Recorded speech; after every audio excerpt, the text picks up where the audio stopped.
ನೋಡಿ ಫ್ರೆಂಡ್ಸ್ ಎಷ್ಟು ಚೆನ್ನಾಗಿದೆ. ಗುಳುಂಬ, ಮಾವಿನಕಾಯಿ ಗುಳುಂಬ ರೆಡಿ ಟು ಈಟ್. ನೀವು ಮಾಡ್ಕೊಳ್ಳಿ ಫ್ರೆಂಡ್ಸ್, ತುಂಬ ಚೆನ್ನಾಗಿರುತ್ತೆ ಟೇಸ್ಟು. ಇಲ್ಲಿ ಫ್ರೆಂಡ್ಸ್, ಈ ಮಾವಿನಕಾಯಿ ಗುಳುಂಬ ಮಾಡೋಕ್ಕೆ ಯಾವ ಥರ ಮಾಡೋದು, ಏನೇನು ಬೇಕು ಅದಕ್ಕೆ ಯಾವ ಥರ ಮಾಡೋದನ್ನು ನೋಡ್ಕೊಂಬರೋಣ ಬನ್ನಿ. ತೊಳೆದು ಒರೆಸ್ಕೊಂಡು ಬಂದಿದ್ದೀನಿ ಫ್ರೆಂಡ್ಸ್. ಇದನ್ನು ಸಿಪ್ಪೆ ತಗೊಳ್ಳೋಣ. ಸಿಪ್ಪೆ ಈ ಕಡೆ ತೆಗೆದು ತೆಗೆದ್ಬಿಟ್ಟು ಸಿಪ್ಪೆ ತಗೊಂಡು ಬರೋಣ. ಹೇಳಿ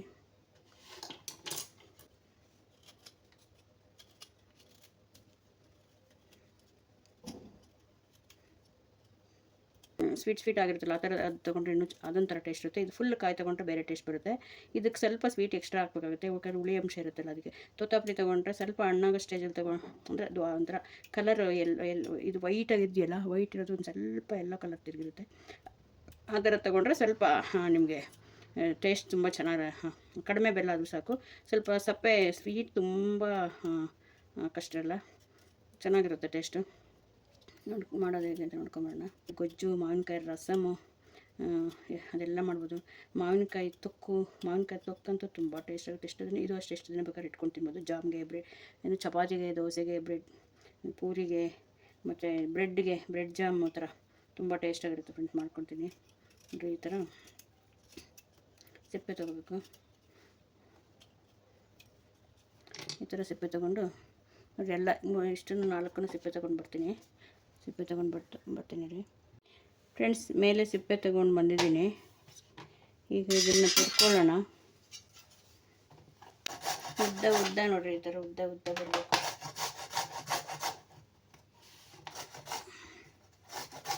ಇದರಲ್ಲಿ ಮಾವಿನಕಾಯಿ ಅಂತ ರುಚಿ ಬೇರೆ ಯಾವ ಹಣ್ಣು ಬರಲ್ಲ ಅಷ್ಟು ರುಚಿ.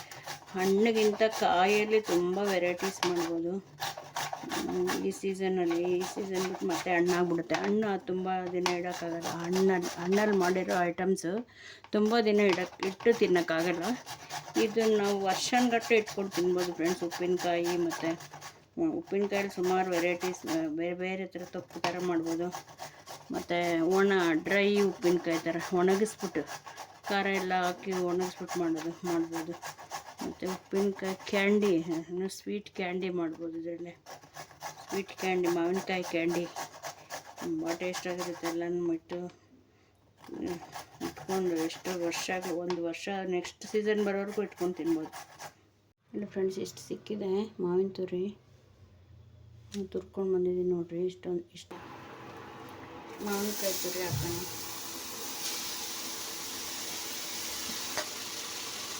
ತುರ್ಸೋಣ ಮಾವಿನಕಾಯಿಗೆ. ಫುಲ್ ಹಸಿ ನೀರಿರುತ್ತಲ್ಲ ಫ್ರೆಂಡ್ಸಲ್ಲಿ, ನೀರಿನ ಅಂಶ ಎಲ್ಲ ನಾನು ಹೋಗೋ ಥರ ಫ್ರೈ ಮಾಡ್ಕೊಳ್ಳೋಣ. ಇದಿದ್ರೆ ಸಾಕು. ಬೇಕಂದ್ರೆ ನಾವೇನು ಬೇಕೋ ಆ್ಯಡ್ ಮಾಡ್ಕೊಬೋದು. ದ್ರಾಕ್ಷಿ ಗೋಡಂಬಿ ಹಾಕೋಬೋದು, ಏಲಕ್ಕಿ ಪೌಡ್ರ್ ಹಾಕೊಂಡು, ಏಲಕ್ಕಿ ಪುಡಿ ಸ್ವಲ್ಪ ಹಾಕ್ತೀನಿ. ಬರೀ ಬೆಲ್ಲ ಹಾಕಿ ಆರ್ಗ್ಯಾನಿಕ್ ಬೆಲ್ಲ ಹಾಕ್ಕೊಂಡು ಮಾಡ್ತೀನಿ. ನಾನು ಕಡಿಮೆ ತೊಗೊಂಡಿದ್ದೀನಿ.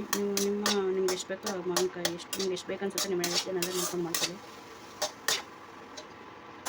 ಹಣ್ಣುಗಳ ರಾಜ ಮಾವಿನ ಹಣ್ಣು ಅಂತ ಮಾಡೋಕ್ಕೆ ಎಲ್ಲ ಅದು ಪ್ರತಿಯೊಂದು ಯೂಸ್ ಆಗುತ್ತೆ. ಹಣ್ಣಿಗಿಂತ ಹಣ್ಣಲ್ಲೂ ಬೇರೆ ಜ್ಯೂಸ್ ಶ್ರೀಖಂಡ ಎಲ್ಲ ಮಾಡ್ಬೋದು. ಬಟ್ ಇದು ಕಾಯಲ್ಲಿ ತುಂಬ ವೆರೈಟೀಸ್ ಮಾಡ್ಬೋದು. ಇದು ತುಂಬ ದಿನ ಇಟ್ಕೊಂಡು ತಿಂದರೆ ಅದೇ ಹಣ್ಣು ತುಂಬ ದಿನ ಶೇಖರಣೆ ಮಾಡಿಡೋಕ್ಕಲ್ಲ. ನಾವು ಸ್ವಲ್ಪ ದಿನ ಮಾಡ್ಕೊಂಡು ಆಗುತ್ತೆ ತಿನ್ಕೋಬೇಕು.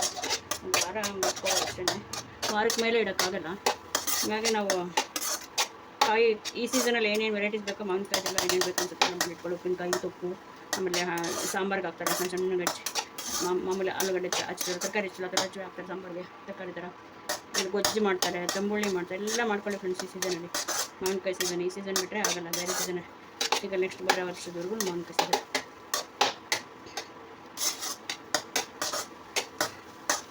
ಸ್ವಲ್ಪ ದಿನ ಹೋದರೆ ಹಣ್ಣಾಗ್ಬಿಡುತ್ತೆ.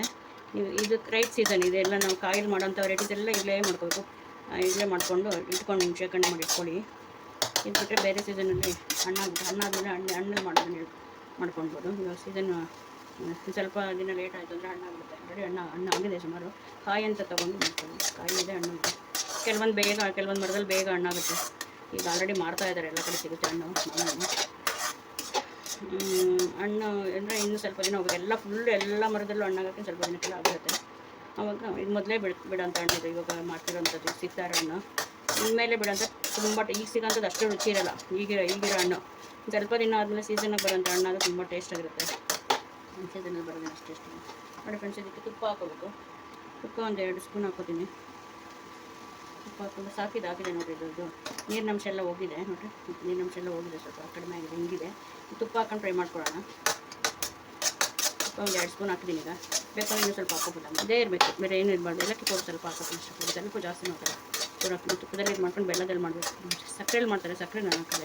ಏನಕ್ಕೂ ಸಕ್ಕರೆ ಬಳಸೋದು ಕಡಿಮೆ. ನಾನು ಎಲ್ಲದಕ್ಕೂ ಆರ್ಗ್ಯಾನಿಕ್ ಬೆಲ್ಲ ಬಳಸ್ತೀನಿ. ಪ್ರತಿಯೊಂದು ಅಡುಗೆಗೂ, ಕಾಫಿಗೂ ನಾನು ಬೆಲ್ಲನೇ, ಸಕ್ಕರೆ ಬಳಸಲ್ಲ. ಕಡಿಮೆ, ತುಂಬ ಕಡಿಮೆ. ಅದು ತೊಂದರೆ ಅಂತ ಇಟ್ಕೊತೀನಿ ಅಷ್ಟು ಸಕ್ಕರೆನ. ಎಲ್ಲ ಸ್ವೀಟಿಗೂ ನಾನು ಒಂದು ಸ್ವಲ್ಪ ತುಪ್ಪ ಹಾಕೋಣ. ಒಂದು ಸ್ವಲ್ಪ ತುಪ್ಪ ಹಾಕಿ 4 ಸ್ಪೂನ್ ಆಗೋಷ್ಟು ತುಪ್ಪ ಹಾಕಿದ್ದೀನಿ. ಅವಾಗಲೇ ಇದಕ್ಕೆ ಬೇಕಾಗಿರೋ ಐಟಮ್ಸು ಏಲಕ್ಕಿ ಪುಡಿ ಸ್ವಲ್ಪ ಹಾಕೋತೀನಿ. ಒಂದು 1/4 ಸ್ಪೂನ್ ಆಗೋಷ್ಟು ತುಪ್ಪ ಹಾಕೋತೀನಿ. ತುಪ್ಪ ಮತ್ತು ಬೆಲ್ಲ ಹಾಕೋತೀನಿ. ಎಷ್ಟು ಬೆಲ್ಲ ಹಾಕೋತೀನಿ ಅಷ್ಟೇ. ಇದ್ರೆ ಸಾಕು. ಗೋಡಂಬಿ ರೆಡಿ ಆಗುತ್ತೆ. ಮಾವಿನಕಾಯಿ ಇದ್ದರೆ ಸಾಕು. ಬೆಲ್ಲ, ಮಾವಿನಕಾಯಿ, ತುಪ್ಪ ಇದ್ದರೆ ಸಾಕು. ತುಪ್ಪ ಹಾಕಲಿಲ್ಲ ಅಂದರೆ ನಡೆಯುತ್ತೆ. ನಿಮ್ಮಲ್ಲಿ ತುಪ್ಪ ಇಲ್ಲ ಅಂದರೆ ತುಪ್ಪ ಹಾಕಿದ್ರೆ ಒಂಥರ ಫ್ಲೇವರ್ ತುಂಬ ಟೇಸ್ಟ್ ಆಗುತ್ತೆ ಅಂತ ಹಾಕೋದಷ್ಟೇ. ನಿಮಗೆ ಏನು ಹಾಕಲಿ, ಬರೀ ಏನು ಬೆಲ್ಲ, ಮಾವಿನಕಾಯಿ ಇದ್ದರೆ ಸಾಕು. ಅದರಲ್ಲೇ ಮಾಡ್ಕೋಬೋದು. ತುಂಬ ಟೇಸ್ಟ್ ಆಗುತ್ತೆ. ಫ್ಲೇವರ್ ಏನು ಸ್ವಲ್ಪ ಅದರದ್ದು ಫ್ಲೇವರ್ ಬರುತ್ತೆ ಬಿಟ್ಟರೆ. ಬರೀ ಮಾವಿನಕಾಯಿ ಫ್ಲೇವರ್ ಬೇಕಂದರೆ ಕೆಲವು ಕಡೆ ಎಲ್ಲ, ಉತ್ತರ ಕರ್ನಾಟಕ ಕಡೆ ಎಲ್ಲ ಬರೀ ಬೆಲ್ಲ ಇದು ಮಾತ್ರನೇ ಹಾಕೋದು, ಏನು ಯೂಸ್ ಮಾಡೋದು ಅವರು. ಇಷ್ಟರಲ್ಲೇ ಇದರಲ್ಲೇ ಮಾಡ್ಕೋತಾರೆ. ತುಂಬ ಟೇಸ್ಟ್ ಆಗಿರುತ್ತೆ. ಬೇರೆದೆಲ್ಲ ಹಾಕ್ಬಿಟ್ಟೆ ಮಾಮೂಲಿ ಸ್ವೀಟು ಎಲ್ಲಕ್ಕೂ ಹಾಕ್ತೀವಲ್ಲ, ಅದೇ ಥರನೇ ಆಗ್ಬಿಡುತ್ತೆ. ತುಂಬ ಒರಿಜಿನಲ್ ಟೇಸ್ಟ್ ಬರಬೇಕಂದ್ರೆ ನಾವು ಈ ಥರ ಮಾಡ್ಕೊಳ್ಳೋದು.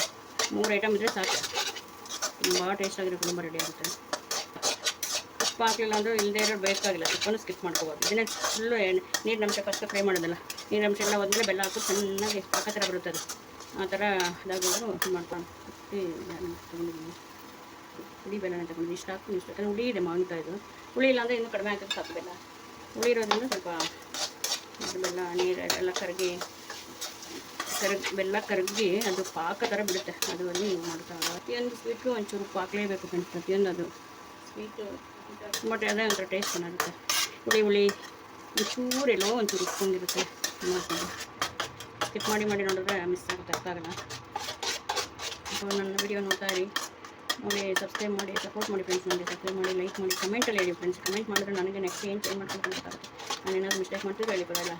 ಕಮೆಂಟಲ್ಲಿ ಹೇಳಿ, ನನಗೆ ನಾನು ತಿದ್ಕೊತೀನಿ. ಏನಾದರೂ ನಾವು ಮಾಡೋದಕ್ಕೆ ನಮ್ಗೆ ಗೊತ್ತಾಗಲ್ಲ. ಬೇರೆಯವರು ನೀವು ನೋಡ್ತಿಲ್ಲ, ನೀವು ಹೇಳಿ, ನನಗೆ ಖಂಡಿತ ನೋಡಿ ನಾನು ಸರಿ ಮಾಡ್ಕೊತೀನಿ. ಸಪೋರ್ಟ್ ಮಾಡಿ ಫ್ರೆಂಡ್ಸ್. ಹೊಸಬ್ರು ನೋಡ್ತಾ ಇದ್ದರೆ ನನ್ನ ಚಾನಲ್ ಸಬ್ಸ್ಕ್ರೈಬ್ ಮಾಡಿ, ಲೈಕ್ ಮಾಡಿ, ಶೇರ್ ಮಾಡಿ. ಸಬ್ಸ್ಕ್ರೈಬ್ ಮಾಡೋದು ಮರಿಬೇಡಿ, ಖಂಡಿತ ಮಾಡಿ. ಫ್ರೆಂಡ್ಸ್ ಗಟ್ಟಿ ಆಗ್ತಾ ಇದೆ. ಪಿಂಗಾಣಿನಲ್ಲಾಗಲಿ ಗಾಜಿನ ಬಾಟ್ಲಲ್ಲಾಗಲಿ ಸ್ಟೋರ್ ಮಾಡಿ ಇಟ್ಕೊಳ್ಳಿ. ತುಂಬ ಟೇಸ್ಟಾಗಿರುತ್ತೆ. ಅದು ಇಷ್ಟ ಆಗಬೇಕು. ಈ ಹದಕ್ಕೆ ಬರಬೇಕು. ಈ ಹದಕ್ಕೆ ಬರೋವರೆಗೂ ನೀವು ತಿರುಗಿಸ್ತಾ ಇರಬೇಕು. ಸಣ್ಣ ಕರಿ ಬೌಲ್ಗೆ ಹಾಕೋಣ.